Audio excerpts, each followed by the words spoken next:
Assalamualaikum warahmatullahi wabarakatuh. Alhamdulillahirabbil alamin. Wassalatu wassalam ala asyrafil anbiya'i wal mursalin wa ala alihi wa sahbihi ajmain, amma ba'd. Bapak Ibu peredam murka Allah yang teramat setia, satu saat Umar ibnul Khattab, khalifah kedua, berjalan di tanah lapang di kota Mekah. Dan saat itu beliau menyaksikan seorang anak kecil yang menggembalakan kambing. Khalifah Umar bin Khattab ini orangnya senang untuk mengetahui bagaimana kualitas keimanan masyarakatnya. Lalu beliau dekati penggembala itu. Lalu dia bicara, "Wahai anakku, jual saja satu kambing itu kepada aku." Mendengar permintaan dari Umar bin Khattab yang anak itu tidak tahu kalau itu khalifah, maka penggembala tadi melihat kepada Umar bin Khattab, "Apa yang kau katakan? Engkau ingin membeli kambing aku. Aku ini seorang penggembala, ini bukan punya aku, ini punya tuanku."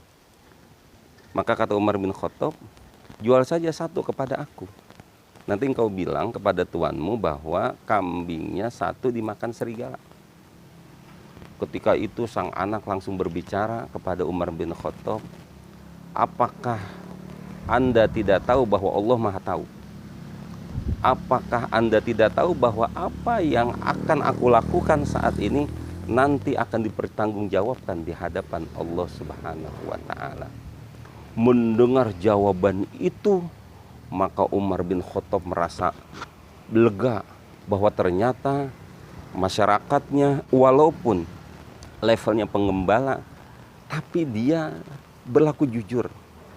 Padahal ada kesempatan dan dia bisa saja melakukan itu. Tinggal ngomong kepada tuannya bahwa kambingnya dimakan serigala, selesai urusan. Tapi tidak demikian. Allah Maha melihat, Allah Maha mengetahui apa yang dilakukan. Itu keimanan yang paling hebat. Dan itu keimanan yang dilakukan oleh seorang anak yang bekerja sebagai penggembala. Subhanallah. Jamaah, Rasulullah Shallallahu Alaihi Wasallam mendapatkan gelar Al-Amin ketika beliau berada di kota Mekah. Al-Amin adalah orang yang bisa dipercaya. Sampai kemudian ketika para kabilah-kabilah ingin menaruh Hajar Aswad di Ka'bah, maka yang disuruh Rasulullah. Mengapa? Karena beliau orang yang bisa dipercaya. Di masa itu sulit untuk mencari orang yang bisa dipercaya. Mengapa? Karena di masa itu disebut dengan masa jahiliyah. Jahiliyah dari segi peradaban. Terjadi pengkastaan manusia. Ada bangsa budak. Ada orang-orang kaya yang bebas untuk melakukan apapun kepada orang-orang miskin. Terjadi kecurangan dalam perdagangan. Ketika ada seorang ibu yang melahirkan anak perempuan, maka suami akan merasa bahwa ini adalah sebuah kehinaan. Wa idza busyira ahaduhum bil untha zalla wajhuhu muswadda wa huwa kazim. Apabila dikasih kabar gembira dengan lahirnya seorang anak perempuan, zalla wajhuhu muswaddan, mukanya muram dan hitam, wa huwa kazim, dia sangat marah. Dalam hal perdagangan terjadi kecurangan di sana sini, sehingga digambarkan di dalam Al-Qur'an, wailul lil mutaffifin alladzina idza qtalu 'alan nasi yastawfun wa idza kaluhum aw wazanuhum yukhsirun. Wailul lil mutaffifin, celaka orang yang curang. Alladzina idza qtalu 'alan nasi yastawfun, mereka kalau menakar dari orang, mereka minta supaya dicukupkan.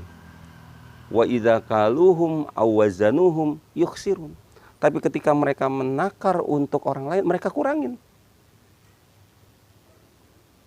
Maka ini masa di mana tidak lagi ada yang bisa dipercaya. Rasulullah hadir dengan membawa akhlakul karimah, al-amin, orang yang bisa dipercaya. Begitupun masa berikutnya, Khalifah Umar bin Khattab mempunyai masyarakat yang begitu hebat. Seorang anak kecil yang notaben hidupnya pun juga susah sebagai seorang penggembala. Maka dia berusaha untuk jadi orang yang jujur, padahal ada kesempatan. Bapak Ibu, hamba Allah kekasih Rasul yang berbahagia, kita hidup saat ini di masa materialisme. Begitu melanda, begitu menggoda. Orang akhirnya berusaha mencari harta sebanyak-banyaknya, pun juga akhirnya orang dihargai dari hartanya.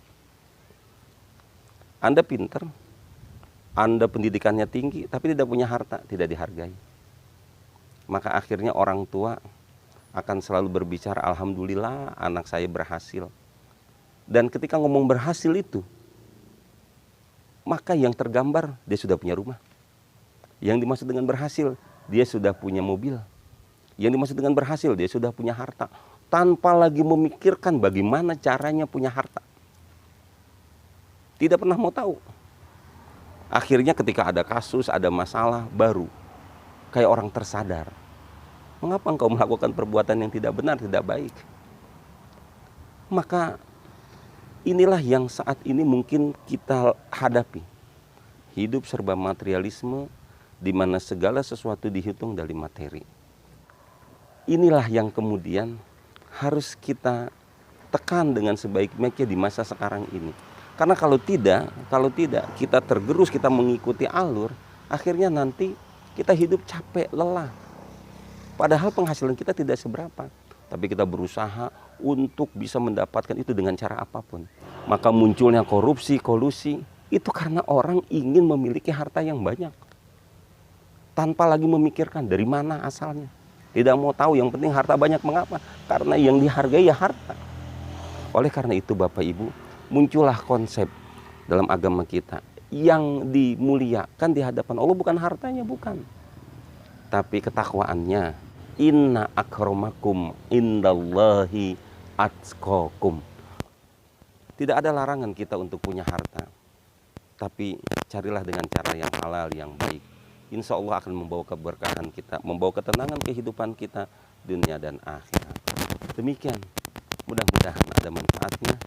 Allahumma fiqil aqwamit thoriq. Wassalamualaikum warahmatullahi wabarakatuh.